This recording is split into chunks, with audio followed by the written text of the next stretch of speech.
कहानी है महाकाल के उपासक पराक्रमी राजा अजय सिंह की, जो अपने साहस और न्यायप्रियता के लिए पूरे राज्य में प्रसिद्ध थे। उनकी कहानी हमें उस समय ले जाती है जब राजाओं की तलवारों में तेज और उनके हृदय में जनता के प्रति सच्ची ममता हुआ करती थी।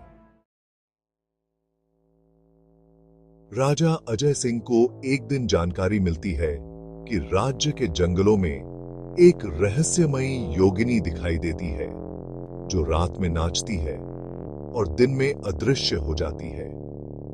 योगिनी के बारे में कहा जाता था कि वह अमृता का वरदान दे सकती है, लेकिन किसी ने उसे देखने की हिम्मत नहीं की थी।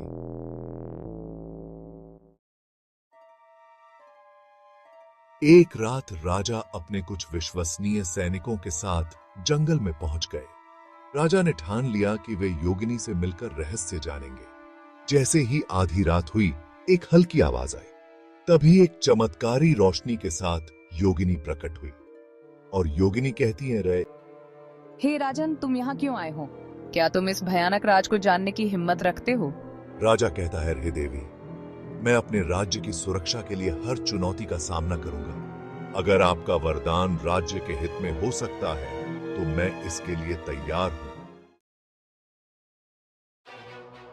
योगिनी ने राजा की निडरता को देखा और मुस्कुराई, लेकिन तभी उसने एक कठिन शर्त रख दी। इस अमृता का वरदान तुम तभी पा सकते हो जब तुम अपने जीवन का सबसे कीमती हिस्सा त्याग दो। राजा कुछ पल के लिए चौंक गए, लेकिन फिर बोले, मेरे राज्य और मेरे लोगों से कीमती कुछ नहीं।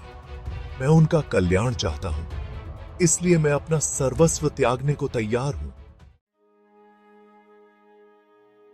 राजा ने कई दिनों तक इस पर विचार किया और अंत में राज्य की सुरक्षा के लिए अपने पुत्र का त्याग करने का कठिन निर्णय लिया। एक रात राजा अपने पुत्र को लेकर तालाब किनारे गए। जैसे ही राजा त्याग करने वाले थे, अचानक से योगिनी प्रकट हुई। हे राजन, तुमने यह सिद्ध कर दिया कि तुम सच्चे, न्यायप्रिय और राज्य के प्रति समर्पित हो। मैं तुम्हारी निष्ठा को देखकर प्रसन्न हूं। तुम्हें और तुम्हारे पुत्र को अमृता का वरदान देती हूं। राजा अजय सिंह का राज्य और वंश अब भी सुरक्षित था। इस वरदान के बाद उनके राज्य में समृद्धि आई और यह कहानी सच्चे बलिदान और कर्तव्य की मिसाल बन गई।